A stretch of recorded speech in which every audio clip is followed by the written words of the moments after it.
The repair station floated in the endless black of space like a tired old sentinel. Its outer lights blinked slowly, struggling against the dying star it orbited. The star was a fading giant, its surface boiling with red-orange flares, casting long shadows over the station's metal walls. Inside, the place was quiet. Chief Engineer Daniel Rourke sat alone in Bay 3, tightening a stubborn bolt on a broken panel. His workbench was cluttered with scattered tools, a half-eaten meal pack, and a flickering display screen showing the station's power levels. It was late, and most of the crew were asleep. Daniel liked working alone at this hour.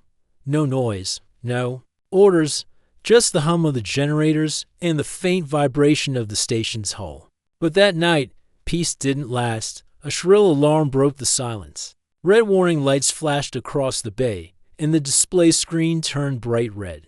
Incoming docking. Emergency proto-colonial froze, his wrench still in hand. The station wasn't expecting visitors, and certainly not in the middle of the night cycle. He threw the wrench onto the bench and ran to the control panel. Computer, identify incoming craft. He ordered. The station AI responded in a calm, almost bored voice. Unknown vessel. Severe hull damage. Life support failing. Requesting emergency. Docking. Daniel frowned. Unknown vessel. Damaged. Life support failing. That combination rarely meant anything good. Still, rules were rules. The station had to respond to distress calls. With a heavy sigh, he activated the docking clamps. Outside, the magnetic arms extended from Bay 3, catching the small shuttle as it drifted in. The sound of metal locking against metal echoed through the bay. The outer airlock door slid open, revealing the battered alien shuttle. Its hull was blackened, with deep scorch marks and jagged tears in the plating. Sparks flickered from broken panels. The vessel looked like it had been in a fight and had barely survived. Then, from the shuttle's entrance, a tall figure stepped out. Daniel's breath caught. The figure was wearing a full-body alien suit, covered in strange, curved armor. Plates. The helmet had a smooth, dark visor that hid the face completely. The armor was scorched in several places, and one shoulder plate hung loosely, almost broken off. The alien moved with a slow, heavy step, as if each movement was a struggle. The suit hissed quietly with each breath, connected to a life support pack on the back. When the alien spoke, the voice was strange, deep, layered, and slightly muffled through the helmet. Help, repairs, urgent. Daniel took a careful step forward. You're safe here. I'm Chief Engineer Rourke. Let's get you to the medbay first. The alien shook their head. Slow but firm. No, time, ship must be repaired, or... The voice trailed off, replaced by heavy breathing. Daniel hesitated. It wasn't standard protocol to start fixing someone's ship before treating injuries. But he could tell from the urgency in the voice that this wasn't a normal situation. What happened out there? Daniel asked, moving toward the shuttle. To inspect the damage. The alien didn't answer directly. They were coming, followed me. Must leave before they arrive. Daniel felt a cold knot form in his stomach. Whoever they were, it didn't sound like the kind of trouble he wanted anywhere near his station. All right, he said, trying to keep his voice calm. Let me at least scan your suit. You're losing pressure in a few spots. Again. The alien shook their head. Suit is life. Without it, I can't survive long here. Daniel's curiosity sparked. The station's environment was set to standard human-compatible levels. But this alien clearly needed more than just oxygen. The life support readings on his portable scanner showed fluctuating energy patterns running through the armor, almost like the suit was part of the alien's body. Fine, Daniel said at last. But I'm going to need to disconnect a few systems to get inside your shuttle. The alien stepped aside, allowing him entry. Inside, the shuttle's cockpit was worse than Daniel expected. The control panels were shattered, half the displays were dark, and the main reactor core stabilizers were blinking red. He could smell the faint metallic scent of overheated circuits. You weren't just flying through an asteroid field, were you? He muttered. The alien replied with a short, almost bitter tone. Ambush, energy weapons. I escaped, barely. Daniel worked fast, pulling out tools from his belt. The reactor's containment field was weakening, and if it failed, the shuttle would be nothing but scrap. He patched a few critical lines, rerouted power from non-essential systems, and sealed a breach in the coolant pipes. As he worked, he kept glancing at the alien. She, and he was starting to think it was a she from the softer tone, stood silently, occasionally glancing toward the bay's main doors, as if expecting them to burst open at any second. After nearly 20 minutes, Daniel had the reactor stable enough to hold for a while. He wiped sweat from his forehead and leaned back. All right, I've stopped it from blowing up. But if you want to actually fly again, we've got a lot more work to do. The alien tilted her head slightly. How long? Daniel ran a quick calculation. At least 2 hours. Maybe less if you help. She didn't move right away. Then, slowly, she placed a hand on the side of her helmet. If I help, I must remove part of suit. But you will not be ready for what you see. Daniel blinked. That was not the answer he expected. Why? What's under there? Instead of answering, she simply said, not human. Not what you know. Before Daniel could ask more, the station's alarm blared again, a long, deep tone that sent a chill down his spine. Warning, unidentified ship detected, approaching rapidly. Daniel's eyes shot to the alien. She looked at him through the visor, her breathing faster now. They found me. Approaching vessel. Unidentified class, estimated arrival. 12 minutes. Daniel's mind raced. Whoever was coming. They weren't here for a friendly visit. The alien, still in her scorched suit, turned toward the bay doors. They will come for me first, she said, her voice low but urgent. If they board the station, you and your crew are in danger. Daniel didn't argue. He had seen enough in his years out here to know that when someone ran from a fight this far into deep space, the enemy was rarely merciful. All right, he said, moving back into the shuttle. Then we need this ship flight ready in under 12 minutes. That means both of us working. The alien hesitated, her hand hovering near the clasp of her helmet. You may not like what you see. Daniel grabbed a toolkit and tossed another one toward her. Lady, I don't care if you've got 3 heads and a tail. We're about to have company. Let's move. There was a moment of silence. Then, with a slow, deliberate motion, she unlocked the seals on her left arm plate. A faint hiss escaped as pressurized air leaked out. She removed the damaged section, revealing a hand unlike any Daniel had seen, slender, almost human in shape, but with faintly glowing lines running beneath translucent skin. The lines pulsed gently, like flowing rivers of light. She flexed her fingers, the glow brightening for a moment. I can connect with the ship's systems directly, but the armor must stay where the hull is breached. Without it, my body will weaken in your atmosphere. Daniel nodded quickly. Fine. Just do what you need to do. They got to work. Daniel went straight for the stabilizer matrix while the alien moved to the front control panel, pressing her bare hand against the shattered interface. The lights on the console flickered, and the screen lit up with strange flowing symbols. Ho! Daniel muttered, tightening a coupling. You're linking with it? Like, directly? Yes. She replied without looking up. Our ships respond to us. We guide them as part of ourselves. Daniel kept working, not letting himself get distracted. The reactor was still fragile, and the cooling system was half broken. One wrong move, and they wouldn't need to worry about the approaching vessel. The shuttle would blow itself apart. 5 minutes passed in tense silence except for the sound of clanging tools, crackling sparks, and the low hum of the reactor coming back to life. Daniel's shirt was damp with sweat, his fingers sore from twisting bolts and forcing misaligned panels into place. Then the station AI's voice broke the quiet. Warning, unidentified vessel has entered visual range, ETA. 6 minutes. Daniel cursed under his breath. We're out of time. The alien turned to him. The engines can run now, but not at full power. We must finish the repairs after we leave. Daniel grabbed his datapad to check the readings. The numbers were just barely in the safe zone. Not good, but not instant death either. All right, but before we run, we need to know what's coming after you. For the first time, she paused her work completely and looked directly at him through her dark visor. They are called the Vare. Hunters. They do not trade. They do not speak. They take. Daniel frowned. And why you? Her voice grew quieter. Because I escaped. I took something they want. Before he could ask more, the alarm blared again, sharper this time. Docking procedure initiated. Daniel's head snapped toward the bay door. They're here early. The alien moved quickly to the shuttle's hatch, her glowing hand touching the control surface. The door sealed itself with a deep clang. They will try to cut through. How long before your station's security can respond? Daniel shook his head grimly. We're a repair station. No real weapons, just a few drones for small debris. She didn't answer. Instead, she pressed her palm harder into the shuttle's panel, and the ship's systems began to hum louder.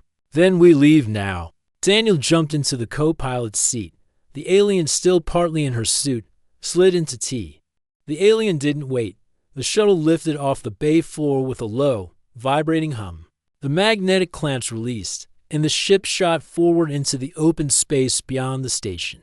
Behind them, Daniel saw the incoming vessel. It was sleek and black, with long, curved fins that shimmered faintly in the dying star's light. It looked fast, far faster than their half-repaired shuttle. Yeah, Daniel muttered, gripping his seat. This is bad. The alien glanced at him. Hold on. She pulled hard on the controls, and the shuttle swerved sharply to the right, skimming close to the station's outer hull. Laser fire streaked past them, one shot grazing their left wing. The console screamed with warnings. Daniel worked quickly, rerouting power from the damaged stabilizers to the shield emitters. Shields up, but they won't hold for long. They do not need to, she replied. We only need to reach the star's shadow. Daniel blinked at her. The what now? She didn't answer directly. Instead, she banked the shuttle sharply toward the glowing surface of the dying star. That's insane, Daniel shouted. The radiation alone. Trust me, she interrupted firmly. The enemy ship followed close behind, firing another volley. One shot hit their rear thruster, and the entire shuttle shuddered. Sparks rained from the ceiling. Daniel's heart pounded as the heat from the star's corona filled the cockpit with a deep, red glow. The radiation alarms screamed. He tightened his harness and kept one hand on the coolant controls, watching the temperature climb dangerously. The alien's glowing lines under her skin grew brighter, as if reacting to the star's energy. She guided the shuttle into a narrow path between the star's outer flares. The enemy ship followed, but Daniel noticed its shields were already flickering, radiations tearing them apart. He realized. The alien gave the faintest smile. Yes, they cannot stay long. The pursuing vessel fired one last time before veering off. Unable to withstand the heat and radiation, Daniel let out a long breath. But the relief was short-lived.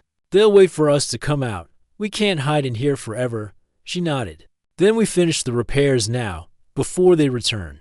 The shuttle floated in the shadow of a massive solar prominence. The radiation here low enough for Daniel to stand without passing out. But the heat and time pressure were still crushing. Daniel grabbed his toolkit again. All right, you handle the engines. I'll fix the thrusters for the next few minutes. They worked in silence except for the hiss of tools and the hum of the reactor.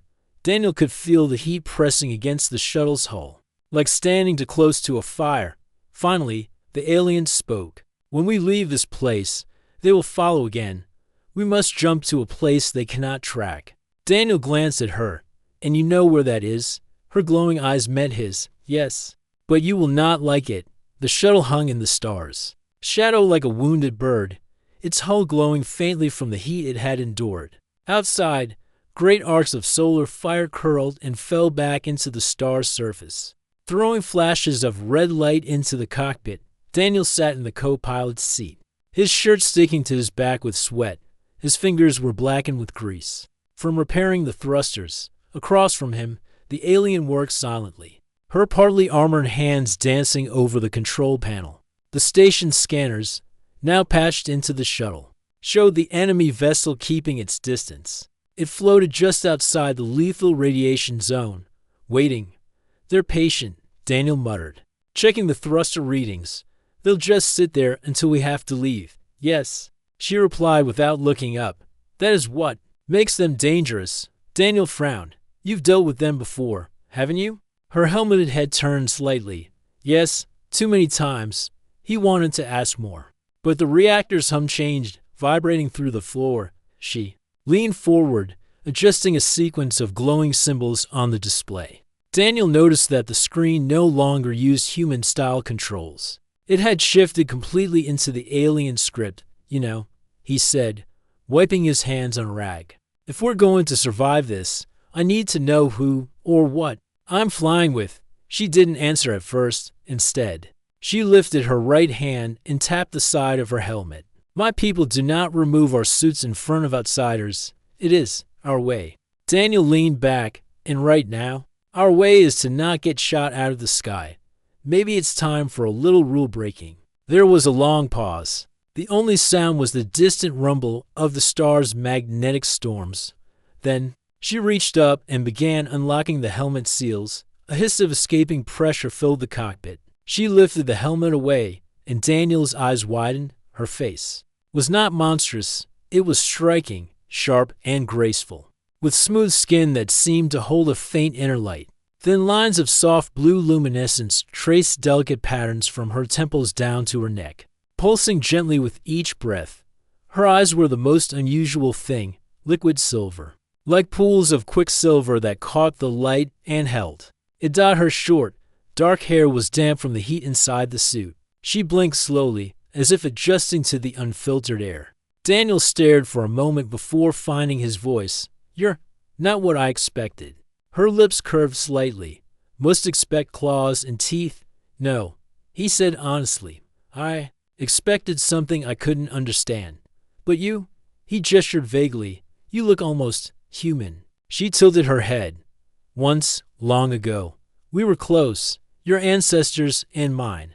But time changes everything. Daniel leaned forward, curiosity pulling at him. What happened?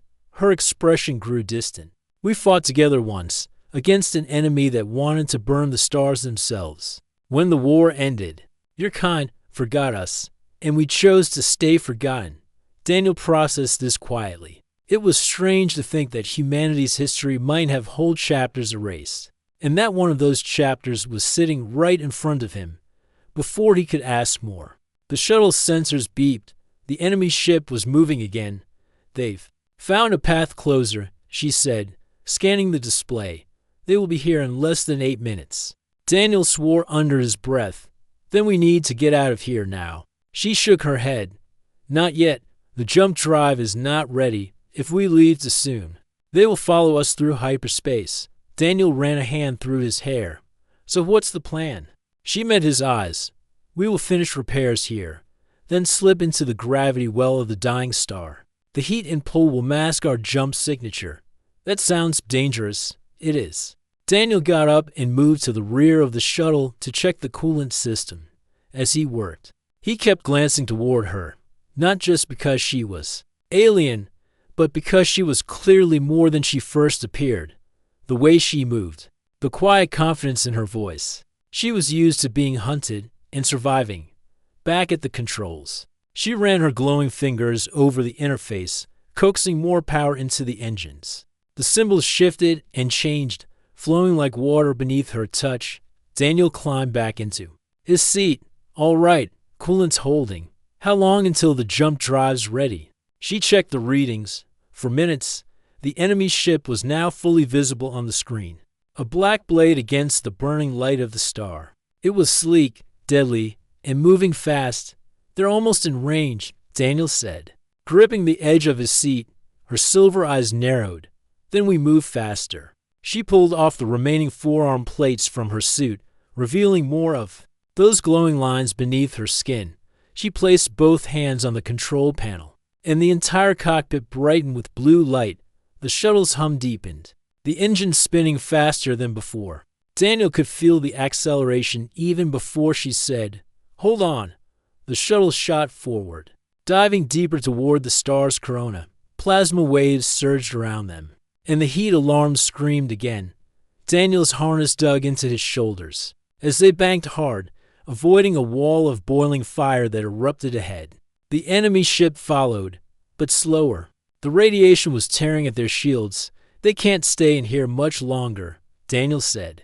That is the idea, she replied, her voice calm despite the chaos outside. They skimmed along the star's magnetic field, the hull groaning.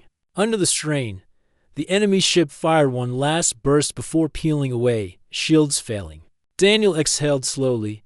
Looks like we lost them. For now, she said. They will wait.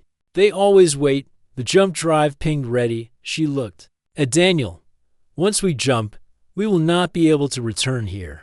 Daniel glanced at the star outside, then back at her glowing eyes. Something tells me that's for the best. Her lips curved slightly again.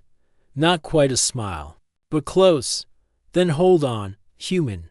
She pressed her hand against the final control, and the cockpit filled with a sharp, rising hum.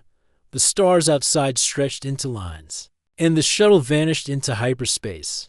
The shuttle tore through hyperspace like a silver arrow. The stars stretched into glowing lines outside the viewport. The hum of the engines was deeper now, carrying a faint vibration that Daniel could feel through the floor. He leaned back in his seat, still catching his breath. From the escape? All right, tell me they can't follow us here.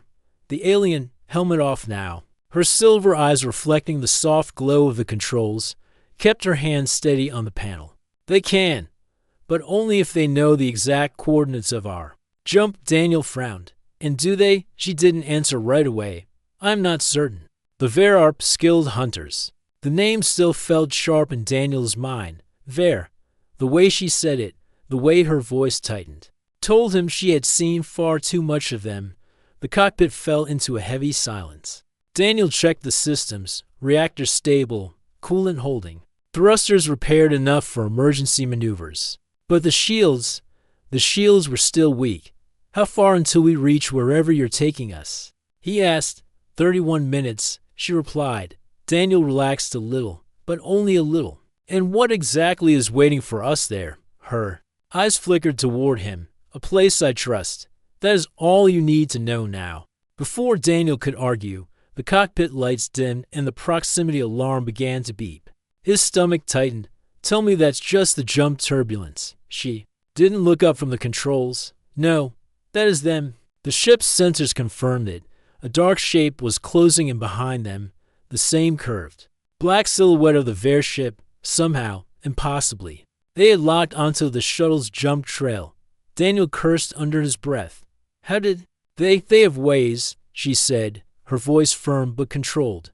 We must move faster. She adjusted the controls, pushing the engines to their limit. The shuttle's frame groaned under the strain. Daniel gripped the side of his seat. Careful. If you push them too hard, we'll tear ourselves apart. Her silver eyes stayed locked on the glowing symbols in front of her. Better than being captured. Daniel's datapad lit up with a warning. They're charging weapons. The first shot hit before he could finish speaking. The shuttle jolted violently, sparks bursting from one of the side panels. A burning smell filled the air. Shields down to 20%. Daniel shouted. Reroute auxiliary power, she ordered. Daniel slid into the engineer's console, fingers flying over the controls. He redirected power from the secondary life support to the shield emitters. That'll buy us a few minutes at best. Another shot slammed into the hull. The lights flickered. They're too close, Daniel said, heart pounding. We need to fight back.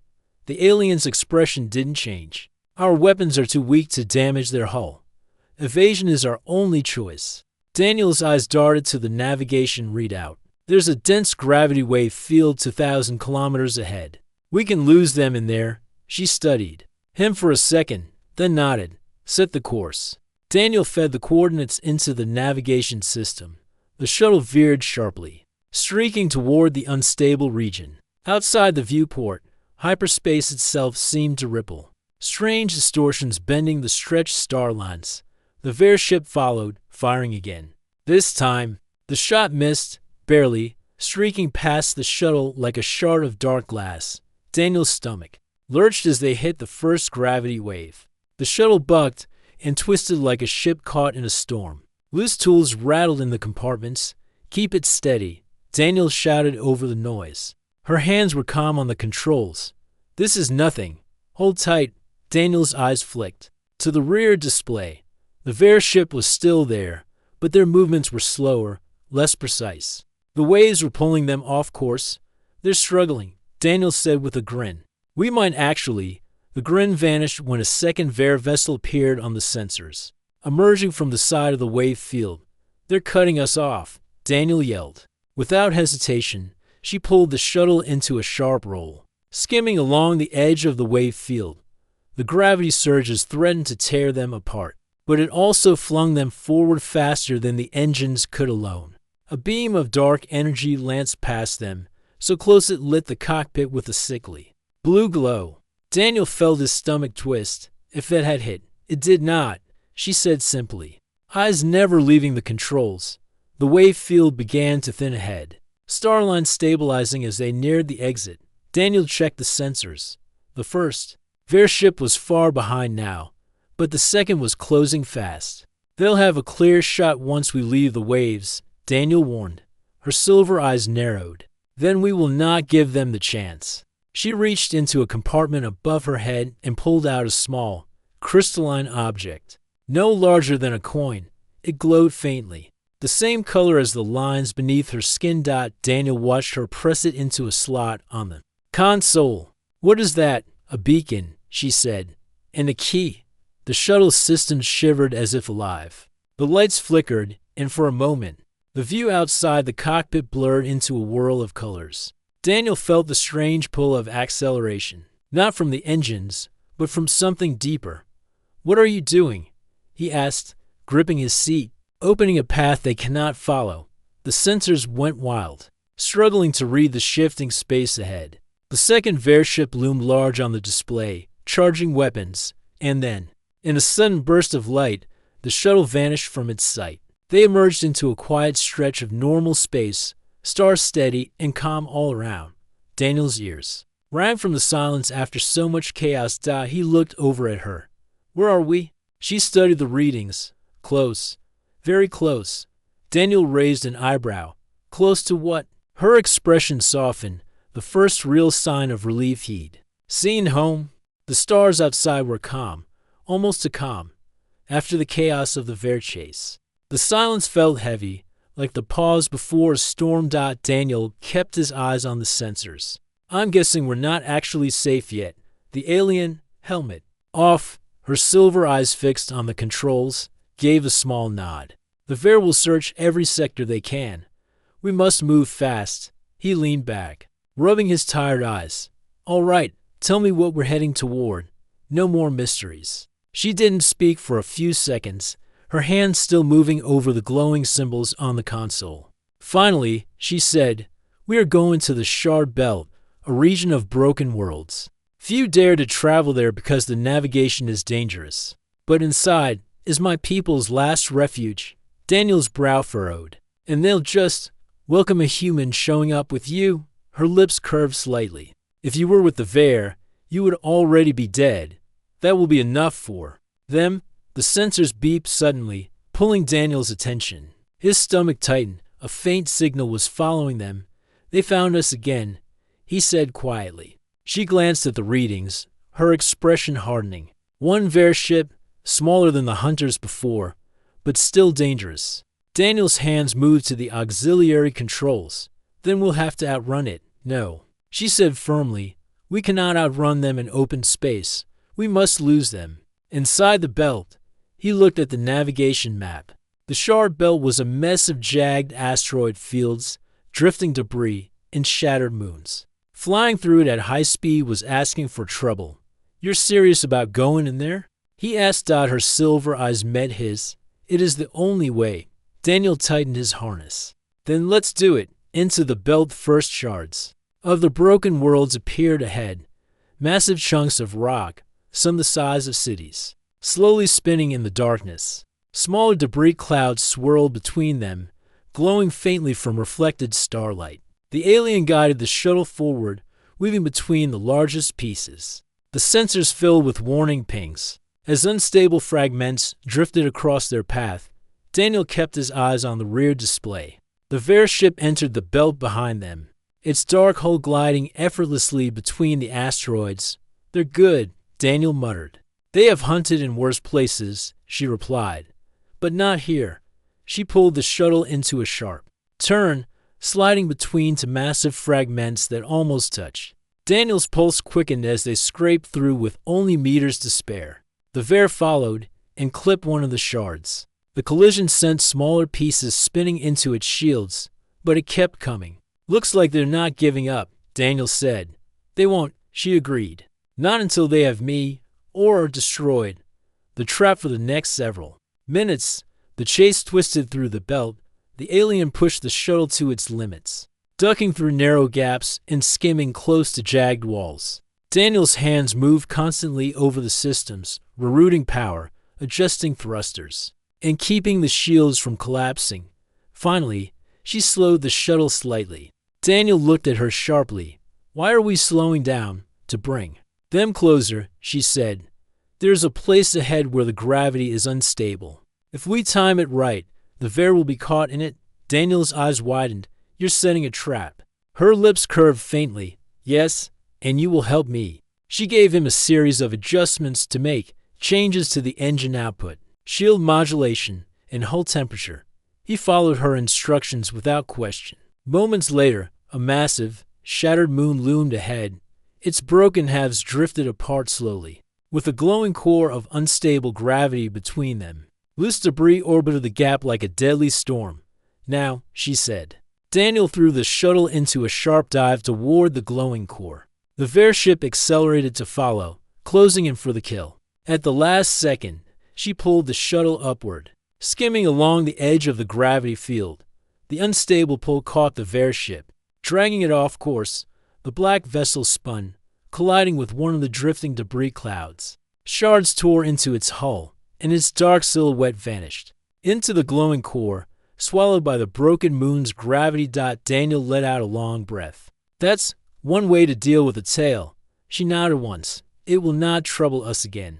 The refuge with the danger gone, the alien guided the shuttle deeper into the belt. The debris grew thinner here, and ahead, Daniel saw a cluster of faint lights dot as they drew closer.